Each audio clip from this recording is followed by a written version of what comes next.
এটা হচ্ছে সদরপুর যাওয়ার রাস্তা।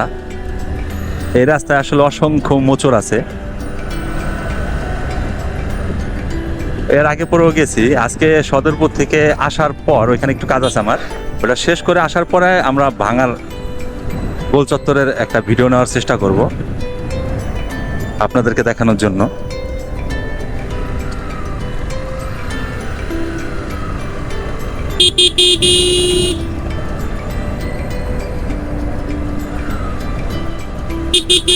এখানে অসংখ্য আর্জেন্টিনার অনেক লম্বা বড় বড় পতাকা লাগানো আছে। এতে বোঝা যাইতেছে আর্জেন্টিনার ভক্ত এখানে বেশি। বাট আর্জেন্টিনার লম্বা পতাকাটা বানানো ইজি, কারণ হচ্ছে দুই পাশে আকাশি রঙের কাপড় লাগে আর মাঝখানে সাদা। বাট ব্রাজিলের পতাকাটা বানানো এত ইজি না, কারণ ওটার মাঝখানে দিতে হয় হলুদ একটা চানের মতো, আর চারিদিকে থাকে হলো সবুজ। কারণ এই ব্রাজিলের পতাকা লম্বা বানানোর কোনো ওয়েই নেই, কারণ আপনি অনেক দূর পর্যন্ত করবেন, এটা করতেই পারবেন না।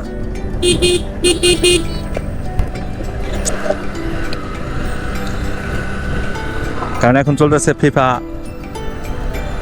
ওয়ার্ল্ড কাপ, ফুটবল বিশ্বকাপ খেলা চলতেছে। এখন পতাকার বিভিন্ন রং বেরঙের পতাকা, বিভিন্ন দলের সাপোর্টার তারা আসলে অনেক অনেক টাকা খরচ করেও দেখা গেছে আপনার কেউ রং করে পতাকা আর্ট করে, কেউ গাড়িটা পুরা দেখা গেল আর্জেন্টিনার মতো বানাইছে, অথবা ব্রাজিলের পতাকার মতো বানাইছে, অথবা বাড়ি রং করে দিছে বিভিন্নভাবে।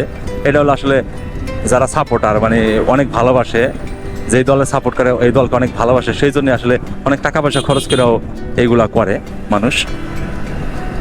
হয়তো আর্জেন্টিনা ওইরকম ভাবে জানেই না যে আসলে বাংলাদেশে তাদের কতটা ভক্ত আছে, বা ব্রাজিলের দেশের এই প্লেয়াররা জানেই না যে তাদের কতটা ফ্যান ফলোয়ার আছে বাংলাদেশে, বা জার্মানির আছে, ফ্রান্সের আছে, পর্তুগালের আছে, কম বেশি সব দেশের আছে। বাট সবচাইতে বেশি হলো আর্জেন্টিনার ব্রাজিল।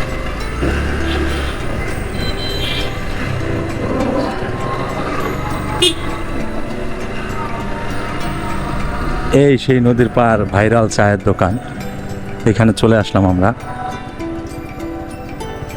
একটু সাজানো গুছানো পরিপাটি। এর আগের বার এখানে চা খাইছিলাম।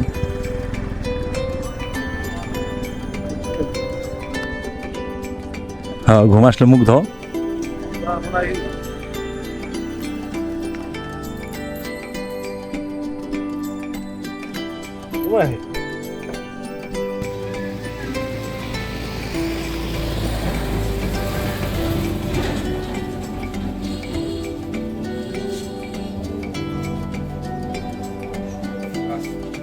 Ah, el sonido.